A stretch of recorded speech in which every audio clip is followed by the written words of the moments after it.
COVID-19 coronavirus crisis, and in accordance with the Governor Sununu's Emergency Order 12, pursuant to Executive Order 2020-04, the Finance Committee is authorized to meet electronically. The City of Concord will be utilizing the Zoom platform for the electronic meeting.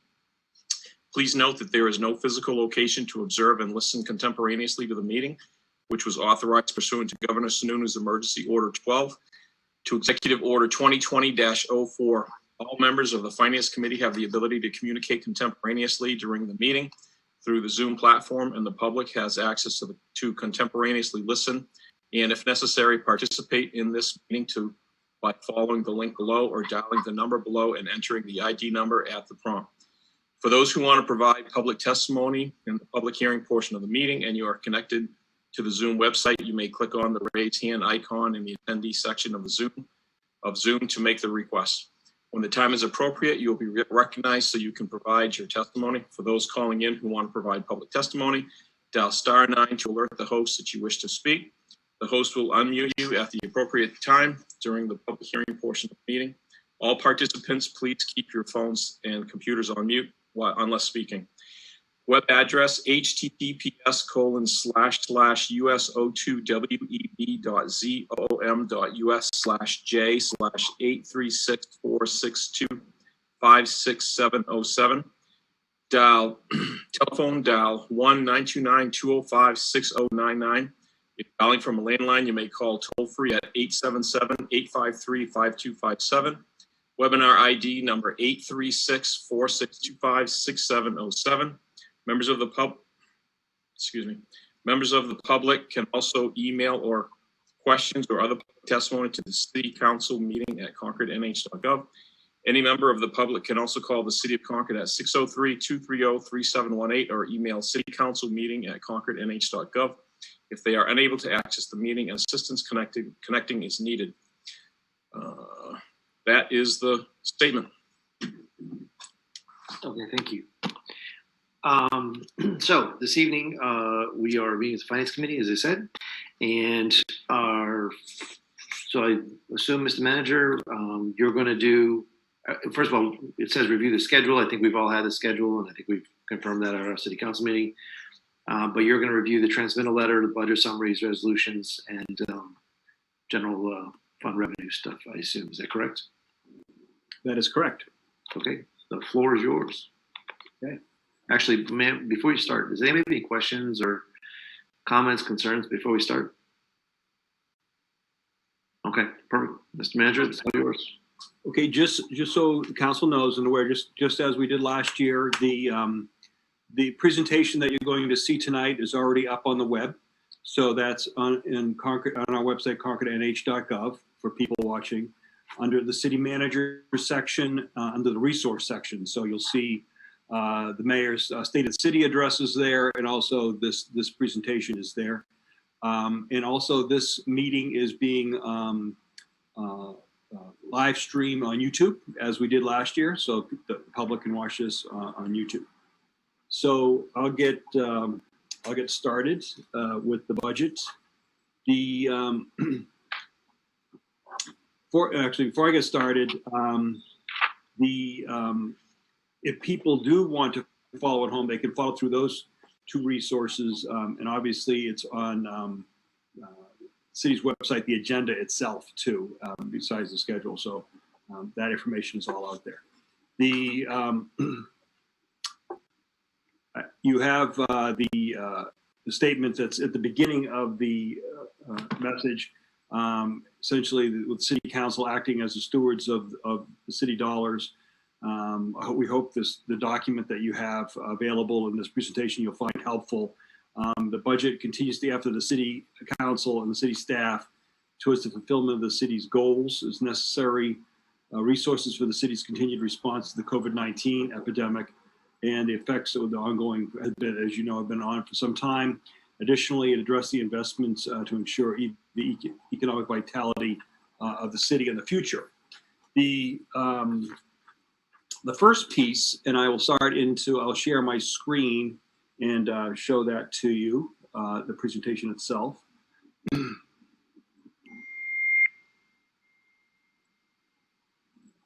That only take me a second here. Actually, you know what, Tom? Yep. I kind of jumped ahead myself. So, Okay. because we are still doing Zoom calls, can Mr. LeBrun, can you call the roll? And what we're going to do is we're going to state where we are and who's in the room with us. I'd be glad to. Councilor Bouchard, Present, home, alone in my husband's office. Mayor Boulay, I am in my office in Concord and I am alone. Councilor Champlin, I am in my study at home alone. Councilor Fennessy, I'm at my house in a room by myself. Councilor Grady Sexton, I am at my home with my family. Councilor Keach, Councilor Kennison,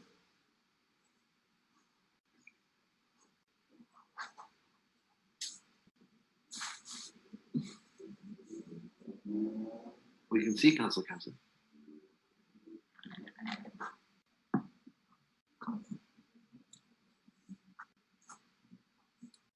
Councilor Kennison, can you hear us?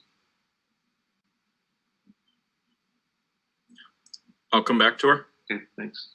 Councilor Kretovic, At my home with my family. Councilor Mattson, I'm at home alone at the moment, but my son will be coming within shortly. Councilor Nyan, Present, home, alone. Councilor Pierce, Councilor Rice Hawkins, Present, at home, alone in this room. Councilor Todd, Here at home and alone in this room. Councilor Werner, I here present with my family. Councilor Kennison, Here, in my home alone. 13 present, 2 absent, Your Honor. Great, thank you. Mr. Manager, sorry to interrupt you.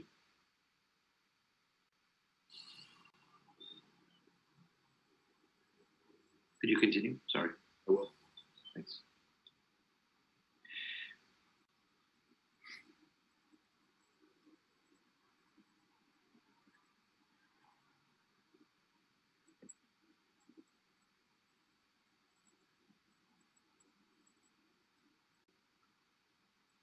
Can you see the screen? Yes. Okay.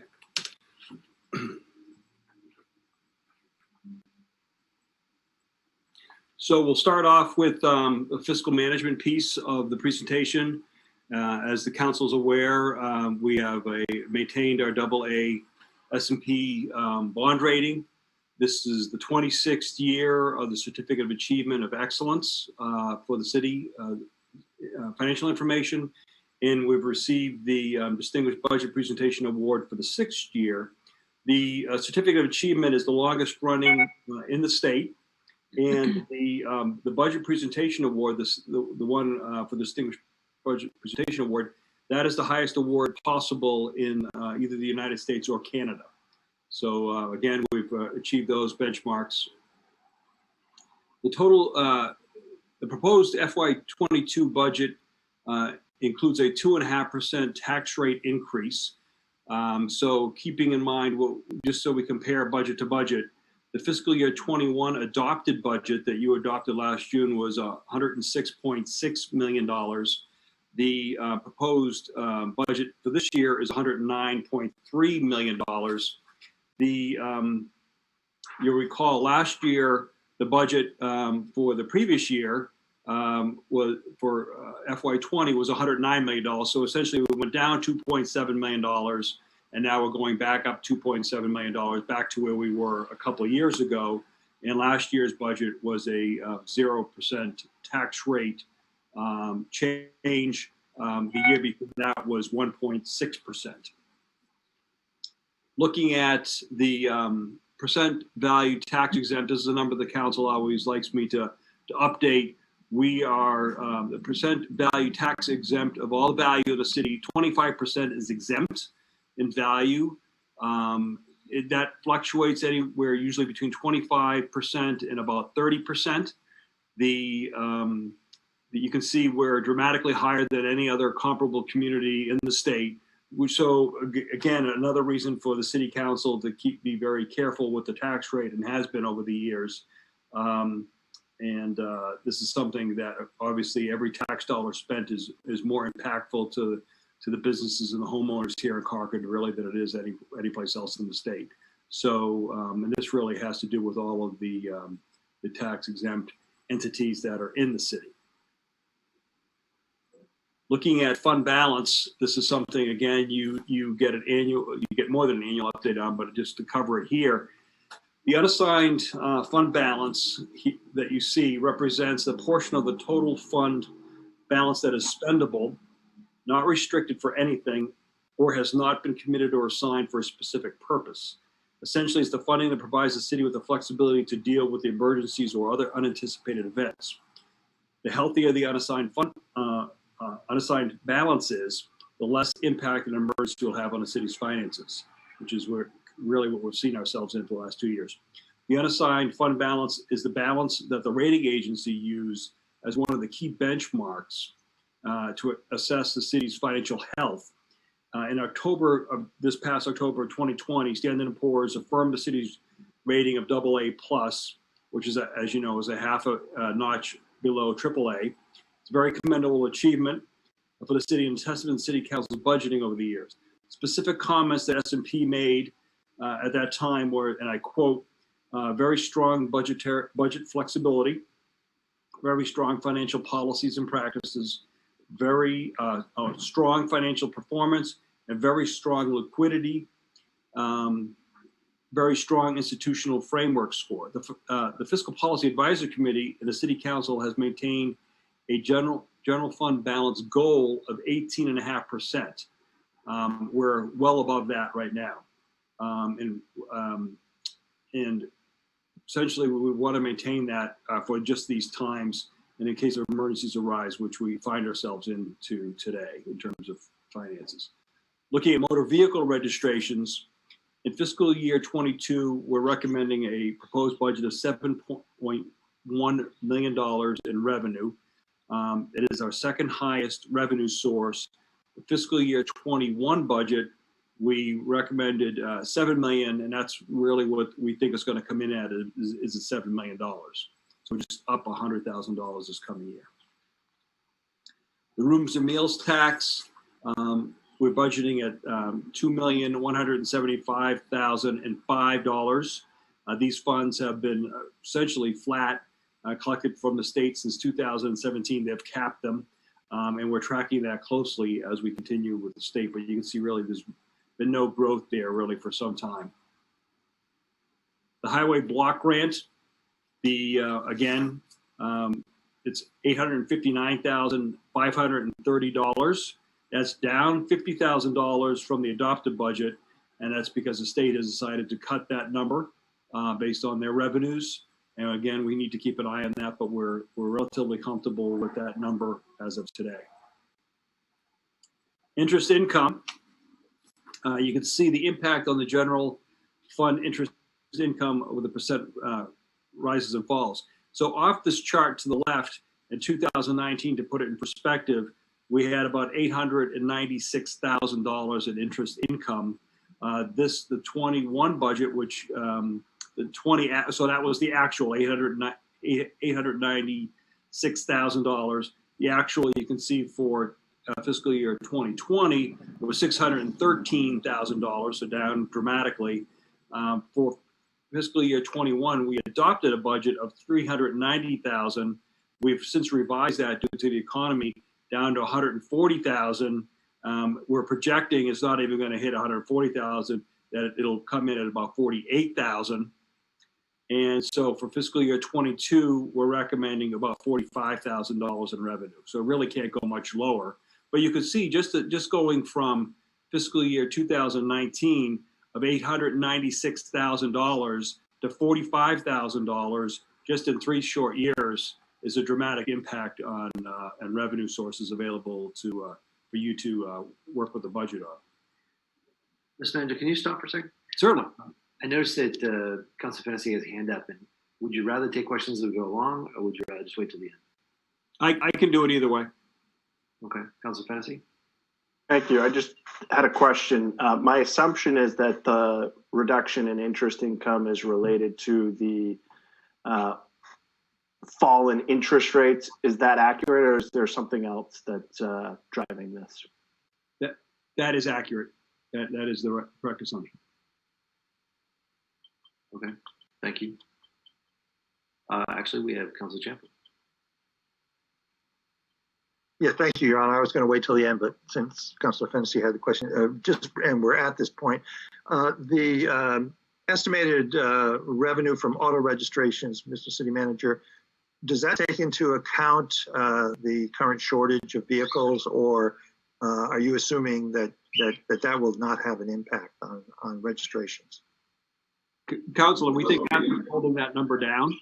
That's why we're only going up to $100,000. I think if those vehicles, if those chips were available, if those back seats to trucks were available, and all the other elements, the supply chain, that number I think would be significantly higher. We generally try not to make too many assumptions, and we try to track that number based on actual experience, but it certainly would be higher than 7.1 million. Excellent. Thanks so much. Welcome. Mr. Manager. Okay, so I will go back. I'm just gonna, here we go. Councilor Bouchard, did you have a question? I did.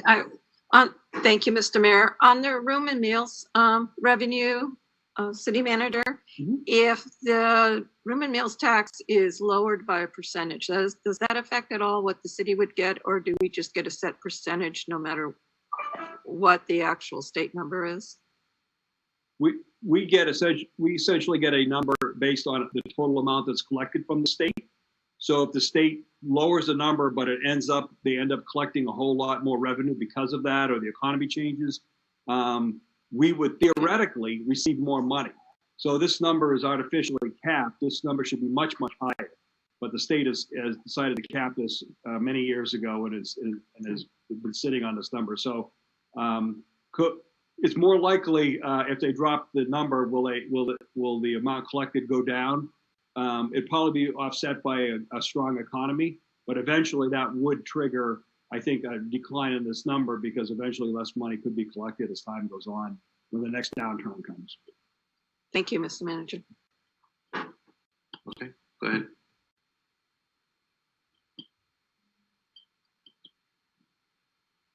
So I'll just keep talking, and then let me know if you want me to stop. Yep, thank you. For the total budget overview, you can see this is just a simple slide that breaks up the general fund, and I think this is one of the things that is good for the community to see. And I know you know all this. The general fund is really which the taxes are, people's property taxes are based on, is that very large slice of the $69.6 million. There's really many other elements to that, with the water, wastewater funds, the arena, the golf, and all the airport parking. So it's a good perspective for people to see what's there. Again, this number's gone. The pie grows and shrinks based on the total number. It went down a total of $2.7 million last year. Went up $2.7 million this year under the proposed budget. So it's back to essentially the same size as it was 2 years ago. Looking at the property tax rates, this is because Concord is unique in having essentially two separate rates, one for Pennacook and one for Concord. You can see the city's number of 932. The current tax rate is equivalent to both Concord and Pennacook, as is the county rate, 244. It's where the school rate is different, the 817 for Pennacook versus the $15 for Concord. But really, I think one of the perspectives to show here is you can see the difference between the two school districts, but also that those numbers have changed over time in relationship to the city. So if you go back to 2010, you would see that the Concord School District represented about 53% of people's taxes when we're paid would go to the Concord School District. That has now risen to 56% of your tax bill goes to the school district. And if you're a Pennacook, Merrimack Valley School District, just for that district, it went from 2010, it went from 58%, now it's up to 61%.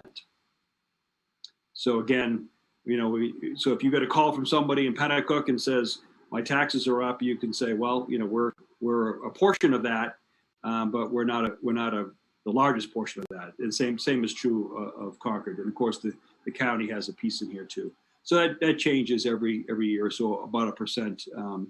And over the years, it's been slowly climbing to higher and higher school district costs. Looking at the tax, what does a 2.5% tax rate increase mean on a city portion? For a $250,000 house, it'd mean $57.50, just to put that in perspective when you're thinking about whether making additions or subtractions to the proposed budget. That's really where 2.5 is. What does the city tax dollars pay for? Well, if you look at these four categories, if all the money that's collected from the property taxes, which, as you know, is not the entire revenue source of the city because we have motor vehicles and other pieces, you can see 32% goes to fire of the total dollars, 30% goes to police, 22% goes to general services, and 16% for debt service. And essentially, this is, when you add all these costs up together alone, they're about $44.2 million to be able to provide these services. If you just look at the general fund, again, because we're focusing on obviously tax rate at this point, this is about $69.6 million in total. You can see how that breaks down. Public safety, police and fire, 42%. General government, that's everything from the city attorney's office to my office, to finance, to the clerk's office. That's the general government piece. General services, essentially public works, community development office. Leisure and leisure is obviously parks and recreation, library, and information services is in there too. And then 1% goes into the health. Looking at how break that out a different way, 46% is compensation, 25% is benefits. So essentially wages and you put those together, you put together wages and benefits and insurances and whatnot. You can see that as a very large section, almost 3/4 of the entire budget. Supplies is 4%, utilities is 2%, debt service is 11%. And of course, most of the compensation and benefits are contractually obligated. As you're aware, there's six unions, and then there's the non-contractuals. All the 6 unions are under contract for this year. Now, looking at some of the notable pieces in the budget, and of course, I called out this in more detail in the transmittal letter. There's essentially 4 big pieces here. Wages, which is up a total of $854,000. Benefits, $1.26 million. Use of fund balance, $250,000 is a recommendation increase over last year. And debt service is down. And the reason debt services is down is because, remember, last year we approached it from the standpoint of not showing what the economy would do. We budgeted less capital improvement projects, which therefore translates in the following year to less principal and interest payments, which is why you see your debt service down by $98,000. So to put this in some numbers that you can use, a 1 cent increase, and I think that you have this in writing, but a 1 cent increase in taxes, that's the traffic outside, generates $46,730.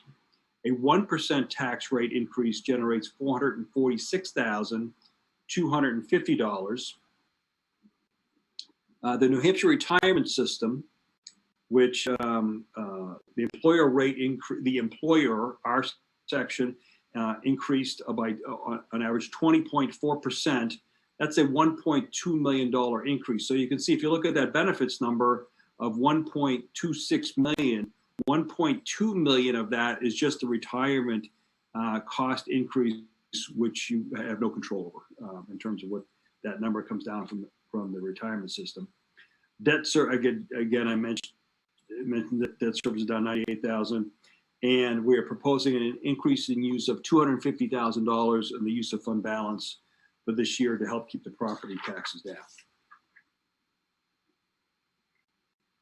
Some notable items in the budget. There's a proposal, and I'll kind of go around to the bigger ones first. There's an 8% recommended wastewater rate increase in the budget. And that is really driven by three things.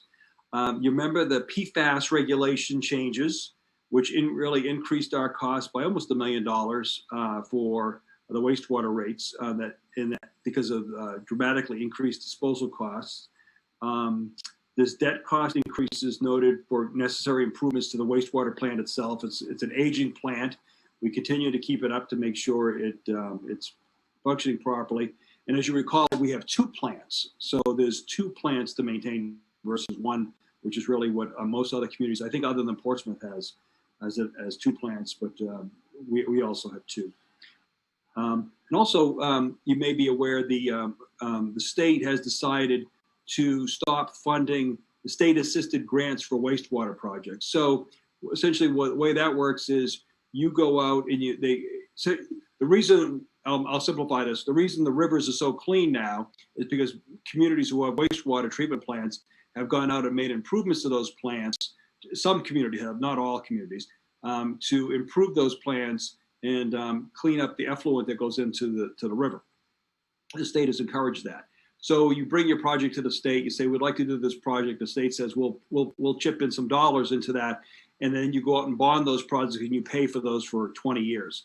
Well, what the state is saying now, and they've done this in the past, is saying, well, we told you we would make those payments on this. We decided we're not going to make those payments anymore.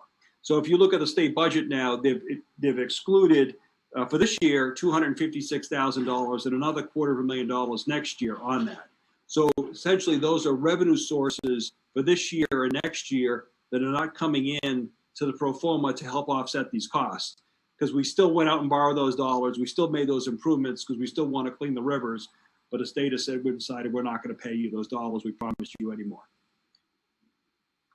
Why am I not surprised? So what does 8% mean? 8% means on average $3.47 a month for the annual home, which if you annualize that comes to $41.64. So just to put that in perspective, what does 8% mean? When we looked at the pro forma last year, we thought that there'd be an 8% increase, and essentially that's what's there. The next item is the 2 ambulances. So this replaces ambulances 4 and 5. We have, as you know, we have a total of 5 ambulances. 3 we have on the front line, 2 we have in reserve. And generally we keep an ambulance on the front line for 4 years, and then it goes into reserve for 4 years, and then we get rid of it. So essentially we keep it for 8 years. Do they all last 8 years? No, they don't. But we do make sure we have good ambulances on the road, and it does pay off, and it does work well for us, the system. The police cruisers, we're replacing 4 cruisers. That's typically the number we replace every year. And what we do is they're in the marked fleet for 3 years, and then we put them in the unmarked fleet for 2 years after that. And that's so essentially we get 5 years out of the police cruisers. For the pay, there's no proposal for increases in the pay-as-you-throw system for the trash or the containerized rates. There's no proposed increase there, and we'll continue with our current recycling system. So as you know, most communities around the state have eliminated recycling. They no longer collect your recycling. Even if you take it to the town dump, they tell you not to bother to sort it anymore because they're just going to throw it in the trash. We're continuing to run the recycling program in the city because of the great contract that you negotiated several years ago. The water rates is a 3.5% rate increase. That is what we anticipated at this time last year. As you recall, we did not have a water rate increase last year. We did not have a water rate increase the year before that because the fund was doing very well. And this is continued to keep the plant and the system, the distribution system in its excellent condition that it is now. But to do that will require a 3.5% rate increase. So what does that mean? So on the average home, that's 73 cents a month cost increase. And so if you annualize that, and this is based on 8 CCF average. So what is a CCF? A CCF is 748 gallons, so 8 of those for the average home a month. So if you annualize that out, that comes to $8.76 a year increase to the average home owner for a 3.5% increase in the water rate. We have very competitive water rates and sewer rates for that matter. And there are also, we just added it in here, the local government management fellow that we talked to you about earlier, the budget. And we also, there are some minor decreases in social services programs, and we'll get into that, I'm sure, when we get to those sections of the budget. Looking at other items, some of the funds themselves outside of the general fund, the parking fund, we project a $210,000 loss for this year. So for fiscal year 22, the fund experienced a significant decline in revenue for fiscal year 21 as we anticipate the rest of this year. So that is due to COVID. We expect a $745,000 impact there. And while expenses were reduced, the fund will realize a significant loss. We're anticipating a loss of about $480,000. The parking committee is aware of this. They've been dealing with this. But so what that means for fiscal year 22 is a $210,000 loss. And again, we'll be looking at each one of the pro formas in those sections of the budgets next week. The arena fund, we had a reduction in revenue of $191,000 due to less ice time and facility rentals. Give you an example, the governor shut down. You remember the governor decided to shut down the ice rinks for a period. That cost us alone $36,000. And we were able to reduce many expenses around the system, but it still is going to result in a $26,000 loss. The golf fund, on the other hand, because people were able to get outside and take advantage of golfing last year and this coming year, we actually expect a $7,000 projected gain here, and that's Excel not only in revenues, but the membership signups and the tee time utilization has been fantastic. The weather's been cooperating, so the golf pros done a fantastic job up there. So where previous years we've seen losses here, we're now seeing major gains, as a matter of fact, and we project a $7,000 gain this coming year. And the airport really is impacted by fuel sales. So you can imagine people flying less, want to be in planes less. That impacts us for tie downs and for the amount of fuel sales that take place where we receive a portion of that revenue. So we expect a $112,000 loss in the airport. Looking at the general fund, why the $98,000 decrease? Well, again, that reflects last year's projects that you approved and borrowed. But for this year, we have public safety. We're recommending $167,000 overall in public safety debt, new debt. General services, $115,000. Water infrastructure, $92,000, and wastewater improvements, $153,000. The neighborhood street paving program, one of your very important programs that you've asked me to make sure we continue to focus on. We're proposing a $2.4 million budget for road paving. And the way this will work will be, if you approve it, and just so you know, in 2021, that was $2.2 million. So we've slowly tried to increase it over time.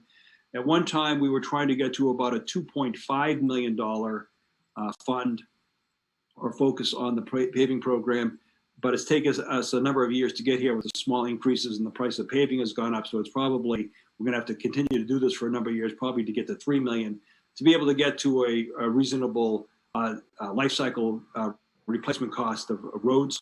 But what we're proposing here, because the highway reserve is relatively healthy, that we reduce, there's a reduction of $126,000 for fiscal year 22 going into the reserve, and no funding that have been reduced by $126,000 for fiscal year 20, and no increase in funding allocation. So what that means is there's less money going into the reserve, but we're taking more money out of the reserve because we can afford to do that, which allows you to continue to do more paving this coming year than you're doing this year. But we believe that the fund can support that for a limited amount of years. That way, people get to see their tax dollars at work.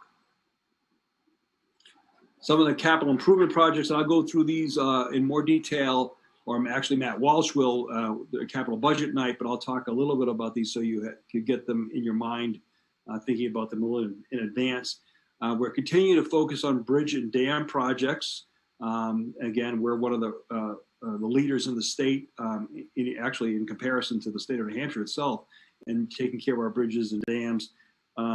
So the proposal is in the budget to undertake testing and life cycle cost analysis of the Horse Hill Road Bridge. That'll be about $120,000. We want to repair the arch invert on Hoyt Road over the Haywood Brook.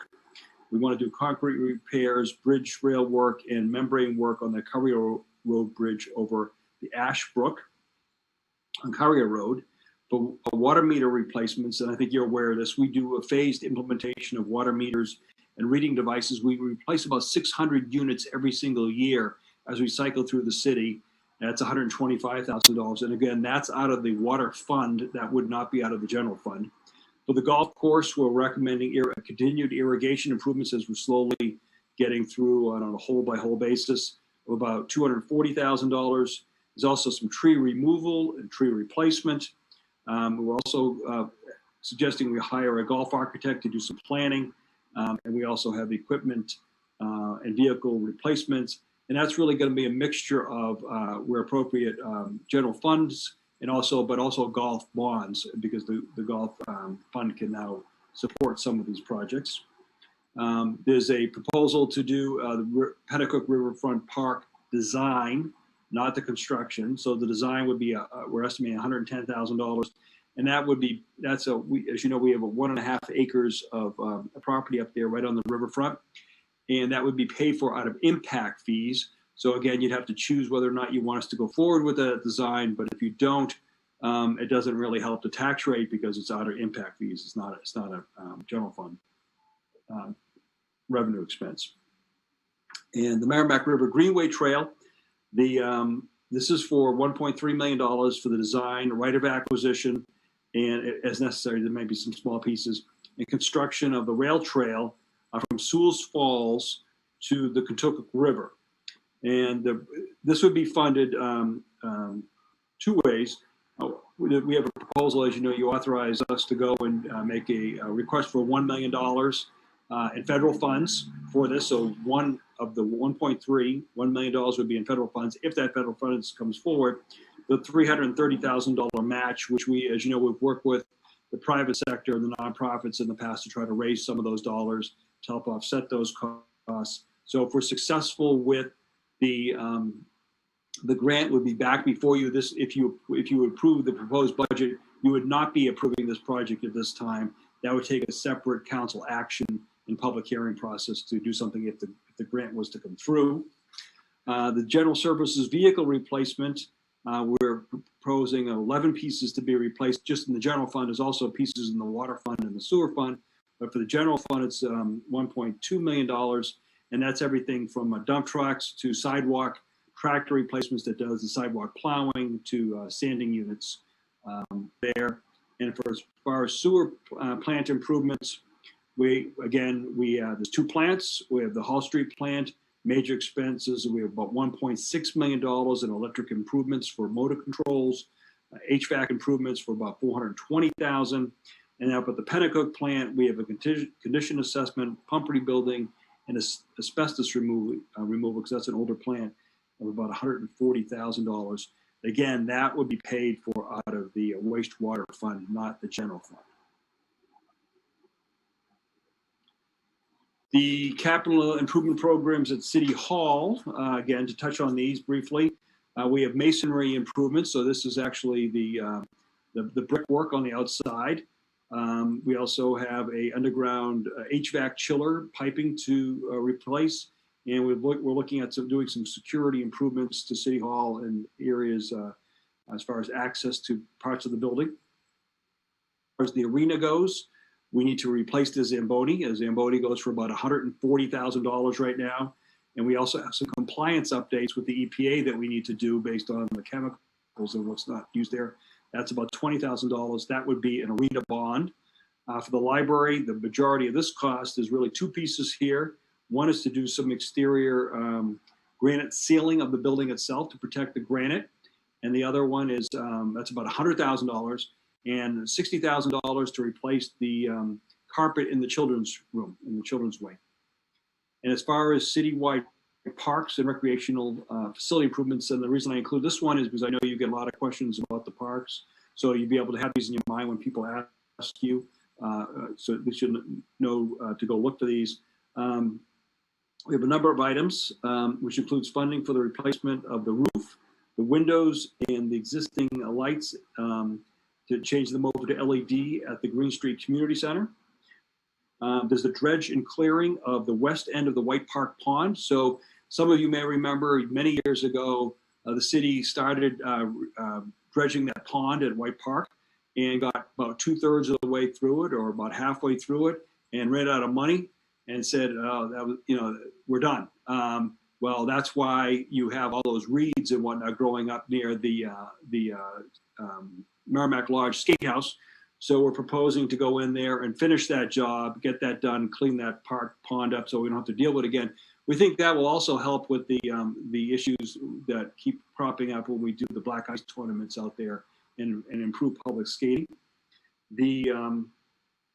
We also would like to put there's funds in there to redo the trolley stop at White Park because if you go there, some of the boulders are actually falling out and it's getting to the point where it needs some major repairs.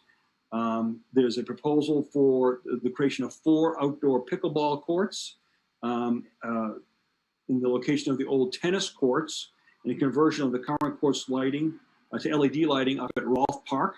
The big demand for pickleball has dramatically increased and would like to do those. There's the full depth renovation of the basketball courts and tennis courts and new LED lighting at Rollins proposed.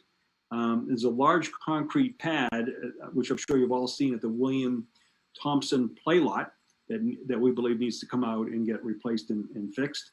And then we have a placeholder that's set aside for, as part of the $940,000, if you receive donation funds from somebody, potentially the Concord School District, to replace or repair the lighting at Memorial Field. But that would be donations. A few sustainability initiatives. As you know, we have our proposal out again, and we're hopefully looks optimistic to make an award hopefully soon for the LED street lighting to get that project underway this year. There's a proposal for a trails ranger position to work on our trails. As you know, we have over 80 miles of trails and very likely many more with years to come, particularly if that rail trail proposal comes forward. We'd like to start to address the impacts of the tremendous increase in the use of the trails, which we think will continue when COVID disappears or transforms into something else. And the Conservation Commission has agreed to fund a part-time position for 20 hours for this fiscal year. So again, this is a Conservation Commission funded piece, not a general funded piece. And the position will provide basic trail maintenance, monitor usage, and report problems. My thought is in the coming years, you're probably going to need 2 full-time positions over time to properly manage the trails thing. And I think that would eventually come under a joint effort of the Conservation Commission and the Parks and Recreation Department. But we figured this would be a good opportunity to try it. The demand is there, and we'll see if it has value to the community. We have the Weatherize Concord program, which the Energy and Environment Advisory Committee has been doing fantastic work with, and still moving forward, trying to weatherize at least 80 single-family homes and businesses in Concord to reduce energy and carbon emissions. And as you know, and I think you know, we received the Growth Award from the Arbor Day Foundation for communities that demonstrate high levels of tree care and community engagement during the calendar year. The city has received that award, so I wanted to share that with you and the public. Again, just some major facts that we include in the budget and brief for people to be aware of what's going on in Concord. And looking forward, again, the same pretty much message as we were last year. Coming out of COVID, And it was just a responsibility to continue to properly manage the operating budgets and capital budgets for the coming year. And with that, I'd be glad to answer any questions regarding the presentation. And then what we would do next is going into the next sections of the budget review for tonight. So we have a question from Council Fennessy. Thank you, Mr. Mayor. This is going back to, I think a couple slides back, we were talking about White Park and the pond there. Is the expectation that the remainder of the pond will be dredged? Is that what's being proposed? We would take a look at that as we're doing it and do what's necessary to make sure the whole thing is clean and redone. Hopefully the dollars are enough to actually make that happen. But where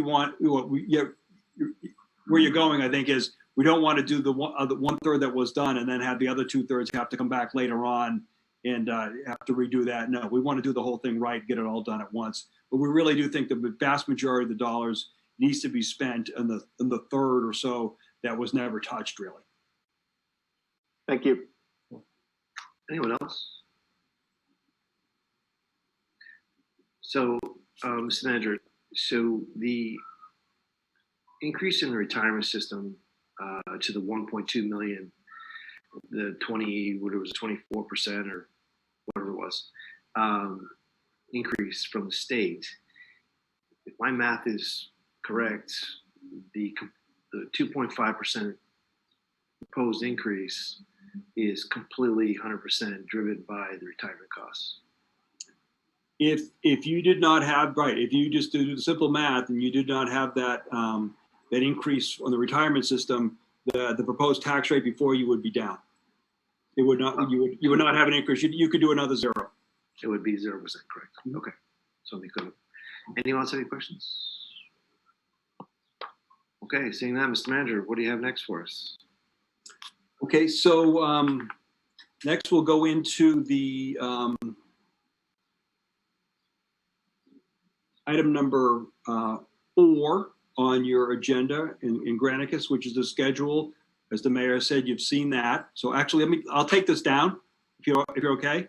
Please. And it is on the city's website, so anybody can go there anytime and see that.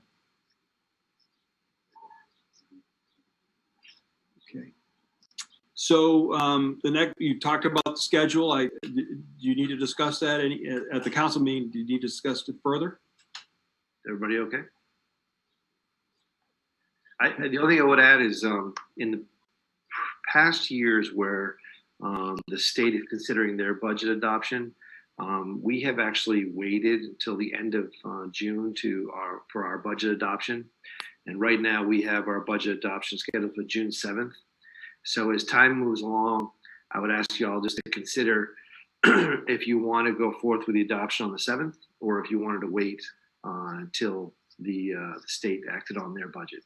I think some of the unknowns will be things that the managers listed already. What will, I think there's a bill, for instance, on the table in the Senate, dealing with rooms and meals tax distribution and rates.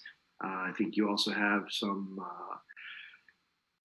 of the other reductions in terms of bridge aid and the wastewater grants and those type of things. So just something for you to all consider as we move along. So we'll keep an eye on those things too. And if something does happen and something does get changed, we'll bring that information to you. So for example, if there was, additional dollars that come down for the state aid grants, could we do something different with the wastewater rate? Yes, we could. But we have to know that those dollars are going to be there. So. Okay. No question on the schedule. Go ahead, continue. So next piece we'd go into, so we essentially there'll be under the structure the schedule talks about really you'll have 2 public hearings. So for the public listening at home, you would have June 3rd, which is after you go through all the general fund, the enterprise, and the special fund presentations. So the whole budget would be out there, and then you take a public hearing, which is what you've done in the past. You take any comments that you want at that point. You then would have your workshop session, and then you would make any changes you want. And then you have the public hearing, as the mayor just said, on June 7th. after the Finance Committee workshop, and you take make any, you'd approve or disapprove or whatever you need to do the budget. So just so the community's aware of that. And we have that scheduled out there. So just some general comments. As you can see, the budget as presented has very few new expense items. Really, the changeovers from other capital projects that you did last year that are completed, adding a few new ones. The contractual, the New Hampshire retirement system was a major increase of why the rate was proposed for the tax rate increase.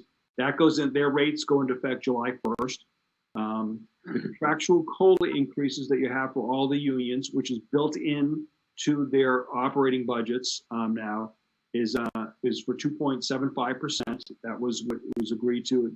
Remember, we did that to switch over to the higher deductible insurance programs. In the Finance Committee will remember this, and Council and I will remember this. When we talked originally the last time with one of the last times with what we thought was going to be the health insurance rate was 8.9% quote we got. We were able to get that down to 3%. And so that dramatically helped decrease what we thought was going to be a major health insurance impact. But it's still an impact. So with that, I'd like to go to really agenda item number 5, which is budget summaries, budget resolutions, and general fund revenue. And you'll want to be, starting on page, in that section number 5, you want to be on page 31.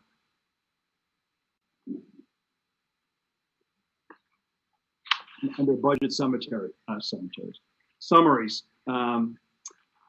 So that's the first one. You open that up, that's what comes up first, page 31.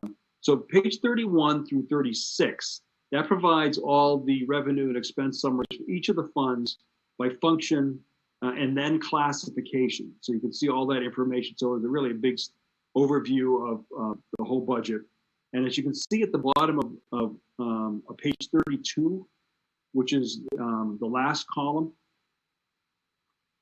the total expense for all funds is the $109,279,609. And again, that's 2.7 million more than the adopted budget. And you can see that's the 106,608 number. But if you go back the year before that, as I had mentioned, for the fiscal year 2020 actual, you can see it was $109 million. So essentially, we're getting back to where we were 2 years ago if you were to simply adopt a proposed budget, which you never do, by the way, but if you were to. Next, we want to go to the organizational chart and staffing. So if you go back and open that up, so that's the next attachment called staff listing. And you'll see on page 37, if we're going too fast, just yell out. 37 through 46 is a listing of city staff by department. So I'll just touch on a few of the notable changes here. We have several. The addition of the ICMA fellow, which starts on July 6th, is in here. The elimination, so that's the addition, but it's a fellow position, it's not a permanent position.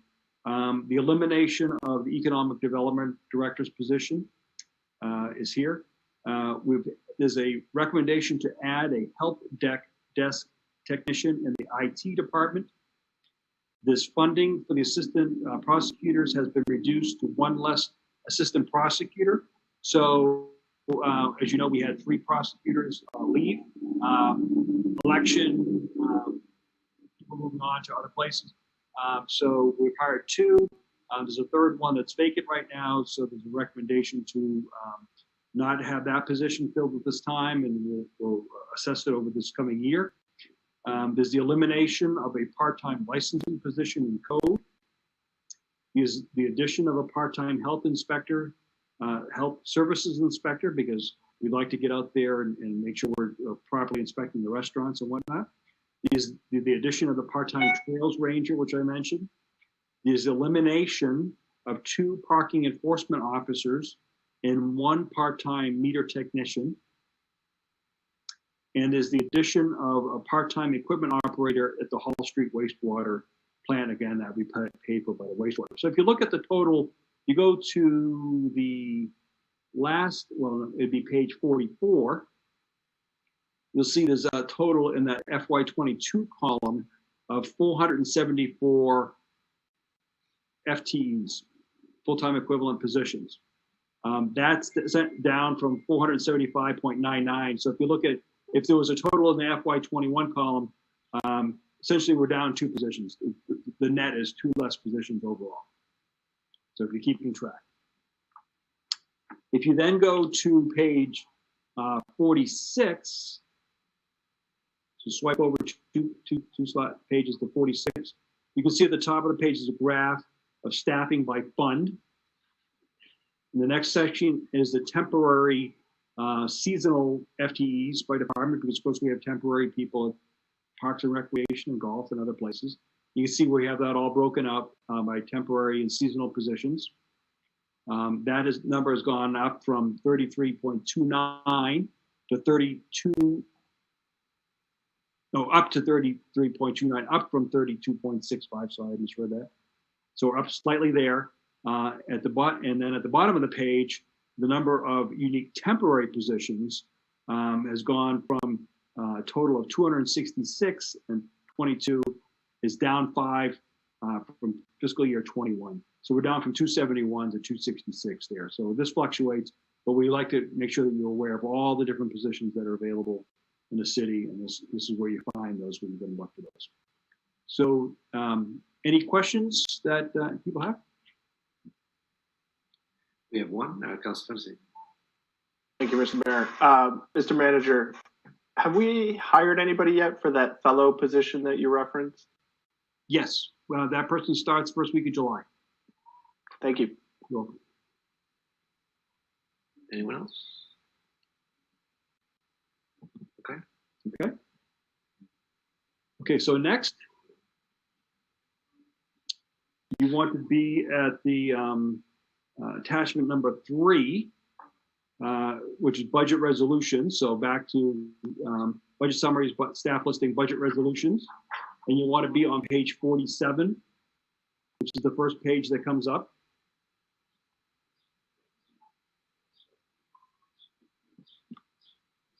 So on page 47, you see in the far right column, the fiscal year 22 proposed budget. The total general fund is 69.6 million, or an increase of 1.1 million over the 21 adopted budget. That's a 1.7% spending increase. The war services credit remains the same for 21 to 22. And the overlay has been reduced by $100,000. And generally we don't do that. Generally we keep it at about $300,000, but the overlay is relatively healthy, that fund. And we've had less abatement requests over the last few years and been successful in defending our assessments. So we think we're okay with only going with 200,000 this year. Again, this is just really trying to keep the tax rate down instead of collecting that extra $100,000, which we may not have to use. So again, I wouldn't say it's a gamble, but it's a method to keep the tax rate down slightly for this coming year. The total use of funds, including war service credit overlay, is $70.1 million. So you see that as you go down that column. All other revenues total 25.5 million, which is a decrease of 822,000 in fiscal year 21. So this revenue decrease is really due to you remember the one-time state highway funds for $749,000 you received that the state gave out that you put directly towards paving? Well, we're not getting that this year. So that's why that the big reason that amount is down. We received that in 20 and in 21, and you spent that on paving and road work. So that isn't coming this coming year, as far as we know. So the amount to be raised in taxes is the $44.6 million that you see there. That's an increase of $1.9 million over 2021, which results in the 2.5% recommended tax rate increase. The anticipated, keeping going down there, the anticipated assessed value before any market change is $4.6 billion. So we're estimating 40 million in new assessed value of growth. And you'll recall the previous year we had missed by a little bit, and actually we try to be very conservative on this. We missed in a good way, meaning what happens is when the actual amount comes in and more value comes in, you end up with actually a lower tax rate than what you actually ended up voting on slightly. So it's worked out quite well, the approach that we take. But if the economy gets really hot, then that 40 million may be a little light, but that's what we're estimating for growth for real value for this year. The estimated city portion of the tax rate is $9.55. So I'm just kind of going down so you see how to read this. That's a 23-cent increase over fiscal year 21. The remaining pages, which are 48 through 50, are the actual resolutions that you'll be voting on once you finalize those individual numbers for golf and arena and solid waste. And then what happens is as you make those changes, we'll actually give you an updated sheet on these, and actually you actually end up voting on those. The last section for this evening is the general fund revenue, starting on page 51. So if you slide over to 51, you see at the top general fund revenue, and I'll go through the pieces of that. And that's attachment 4.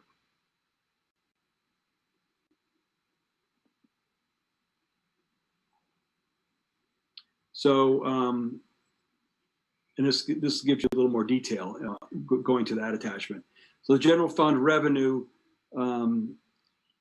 property taxes, which is the first item, we're pleased to see the tax collection rate is actually, as we've talked about in the past, last year, as of April 30, we were at 97.4% collected.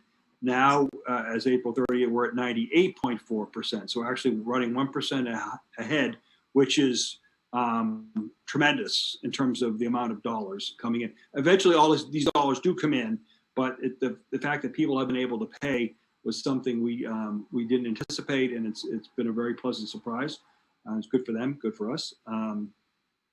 Under the intergov, so if you go down a little bit, halfway on that page, you'll see intergov revenue. So that's for rooms and meals tax, the highway block grant. Both of these revenue line items changed the tax rate setting last year, and no change in the budget for FY22 compared to the revised budget. So you see we did have a few changes based on the numbers we had originally thought, but for this year, we're going with the same numbers that we actually see as the actuals or the projected for this coming year. And because we're only going to find out any of those changes until after you approve the budget generally. So if there's anything different there, so we'll do those at tax rate setting time in September, October timeframe. The investment income, which you can see on page 53. So if you slide over one page, about a third of the way down, investment income, you can see that's where I talked about we're only budgeting $45,000. So you can see how that impacts the overall revenue lines. The use of fund balance, which is the second to last section of this page. So go almost all the way down to the bottom. You can see it's going from what was adopted, the 1.5, which was adopted, to the 1.75. That's where if you're looking for that number, that's where you find that. And the motor vehicle registration down at the bottom, that's where you see going from the $7 million to the $7.1 million.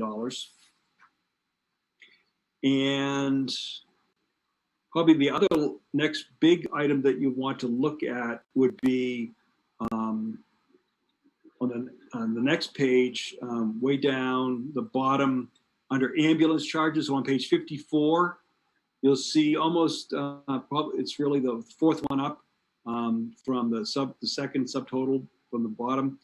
Ambulance charges, we're essentially using the same number that we think is coming in this year. So really there's not much of an increase there. It's really a level funded budget for this coming year.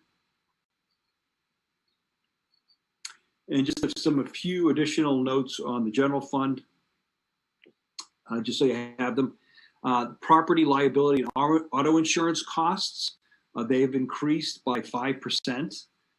So that's $22,000 additional expense for us.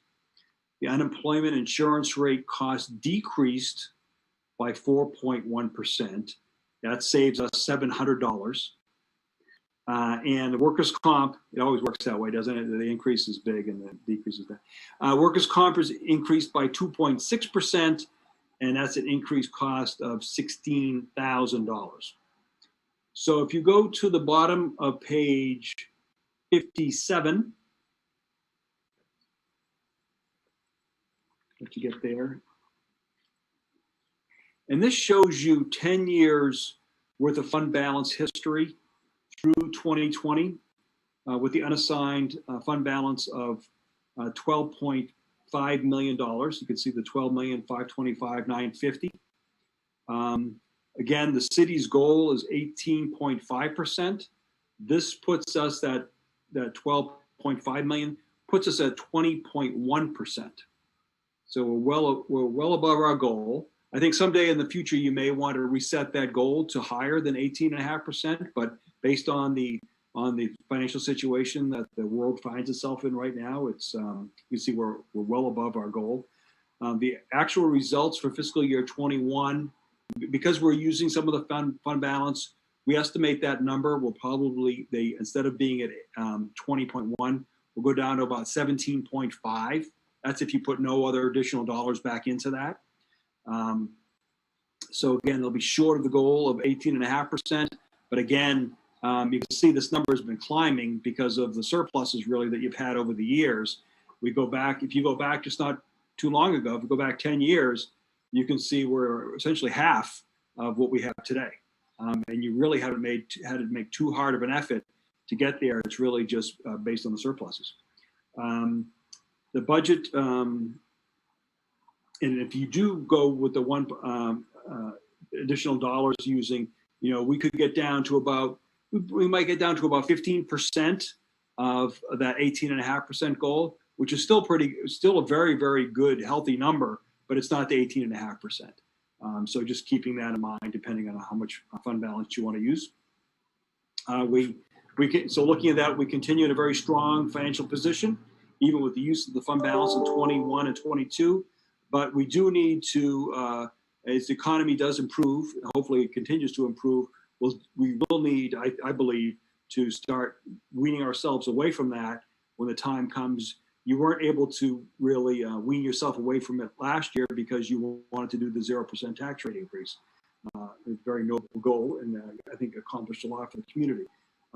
And with that, that concludes the presentation for tonight. I'd be glad to answer any questions.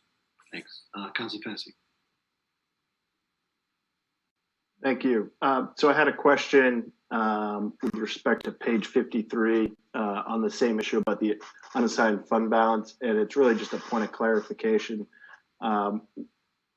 In the adopted budget for 2021, it shows that we had 1.5 million, and then there was a revised budget that put it about 2.4, but it's showing projected of 0. Is that still anticipated, and does that mean that we did not use any of the unassigned fund balance for the 2021 fiscal year? I'd ask Brian if you'd speak to that. I'd be glad to. So the additional dollars that you see in that revised number, that really is because of the at the end of the year we do that surplus appropriation and the city council approves money coming from the assigned fund balance. We transfer those funds into the reserve accounts. So that's a standard thing that the council has done year after year. The reason you see 0 in the anticipated or the projected number is that we don't actually do the transfer of fund balance into the revenue of the budget every year. So generally accepted accounting principles, you basically don't make an entry for it, and it just kind of flows into the fund balance at the end. So if we have technical deficit of $1 million, then that 20% or that $12.5 million fund balance that the manager just spoke about, that would end up being $11.5 million. So it's kind of like, if I could explain it, if you make $100,000 a year, but you know you're going to spend 110, and you think, you know, I'm going to take the money out of my savings account during the course of the year for that other 10,000 because I'm doing a project on my house. Well, you're not going to count that $10,000 towards your taxes, you know, next year. What you're really going to do is you're just going to spend down that 10,000 out of your savings account and not account for it as revenue from your income. So it's a similar type of thing. Quick follow-up. So, do we anticipate that it's going to be, the number is going to be 2.5 million of unassigned fund balance that we end up using to balance the 2021 budget, or do we not know what that number is likely to be? Well, we won't know for sure until we finally close our books, but about almost $1 million of it is from assigned fund balance. So that would reduce the assigned fund balance number that we have on our books. The rest of it is the unassigned fund balance. And instead of $1.5 million, I'm anticipating that number would probably be closer to around maybe around, you know, $800,000 to $900,000. I hate to put a number out there without really knowing, you know, where we got until the end of the year, but I anticipate it's going to be an amount that we would reduce the fund balance by at the end of the year. Thank you. So could we go back to the discussion of the overlay? So I understand sometimes we have maybe, you know, put a number a little bigger than we should have in the past, and we obviously don't want to be collecting dollars we don't need and such. But given the prices of residential homes these days and the effect that COVID had on some of our commercial property, do you feel comfortable and confident that this is a number that's going to cover our potential challenges to our property values, particularly the commercial side? Well, go ahead. Well, I was going to say, you know, I think right now when we look at what our overlay balance is on our balance sheet, you know, we still have a sufficient amount of money there to cover what is already projected for the taxes that are currently coming through, or the appeals that we currently have in place. And then we have an additional amount of money on top of that that gives us something of a balance. I want to also remind the council too that a couple of years ago, we had enough money in our overlay balance with the dollars we were putting in from the tax rate setting every year that we put an additional $300,000 into the assigned fund balance account. So that if we had any unexpected abatements, that we would be able to support them through that. That would take a council action to move that money from the assigned fund balance over to the overlay account on the balance sheet. So you have that additional amount of money here. So with that additional $300,000, with the balance that we currently have on our balance sheet, you know, looking at reducing this to $100,000 this year, I think we're in pretty safe shape, you know, to be able to support what we have on. If something really goes wild and crazy, then, you know, all bets are off. But, you know, we're dropping by 100 to help absorb part of the tax rate increase this year. I think that is a reasonable thing to do. We probably can't do it every year, but I think it's reasonable this year. Okay.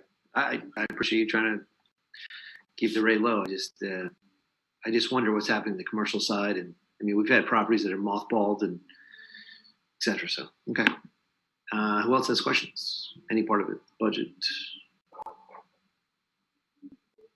Okay, seeing none. Mr. Manager?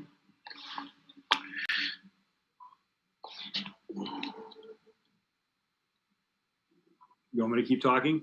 The I think if we have no more questions and we've completed the resolutions, the general fund revenues and such, then we would like to go into the non-public session to talk about the. Okay. But before I do that, you've completed everything you want to do, and counselors, you feel comfortable right now where you are, and okay.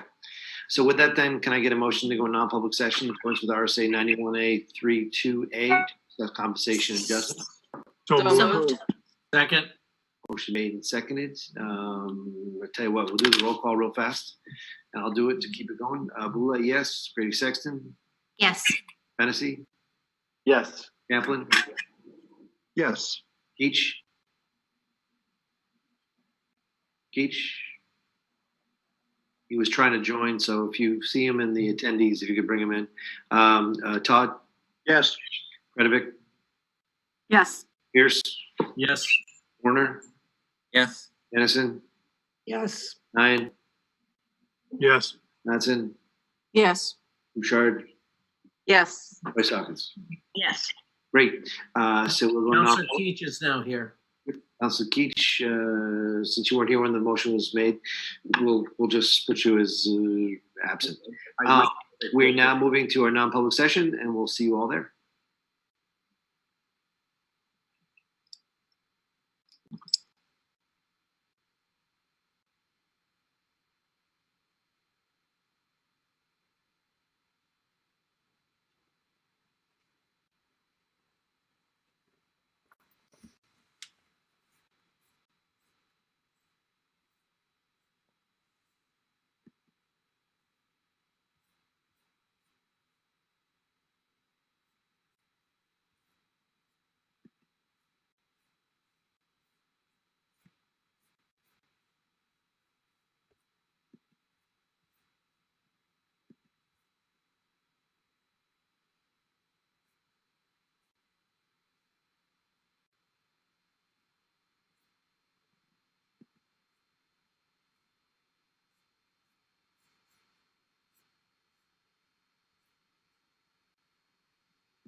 Okay, we have 11 of us back, so, okay.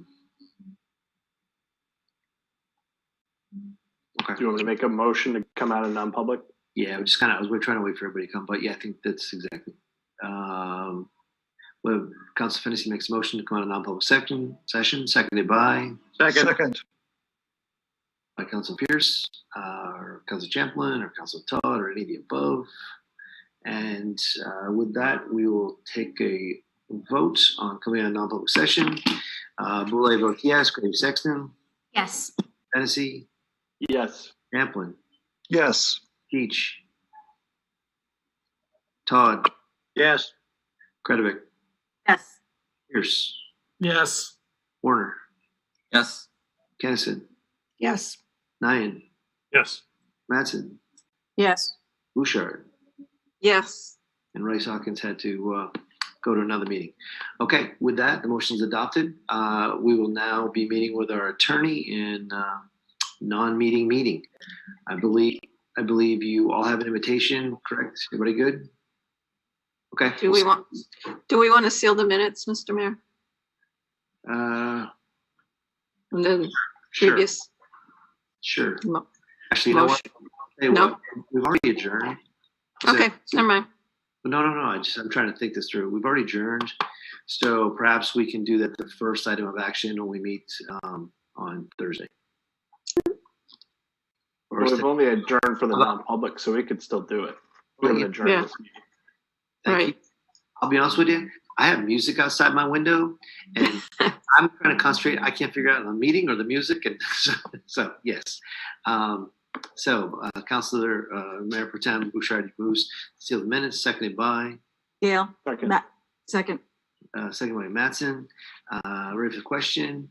Boulay votes yes. Graves Sexton, Yes. Tennessee, Yes. Champlin, Yes. Peach, Todd, Yes. Kretovic, Yes. Pierce, Yes. Warner, Yes. Kennison, Yes. Nyan, Yes. Mattson, Yes. Bouchard, Yes. Rice Hawkins is she's not here. Okay, with that, the motion is adopted, the minutes are sealed, and now we can take a motion to adjourn, which Motion to adjourn. Second. was made and seconded. Boulay votes yes. Graves Sexton, Yes. Tennessee, Yes. Champlin, Yes. Peach, Todd, Yes. Kretovic, Yes. Pierce, Yes. Warner, Yes. Kennison, Yes. Nyan, Yes. Mattson, Yes. Bouchard, Yes. and the motion is adopted. Okay, so I thank have you. a quick question. Sure. I was looking for the link. So we have a link for this upcoming meeting. That was Is it number 4? Is number 4. It is. number 4. Okay, thank you. I Everybody got appreciate the point of order. Okay, great. No gang symbols. We'll see everybody soon. Thank you. It's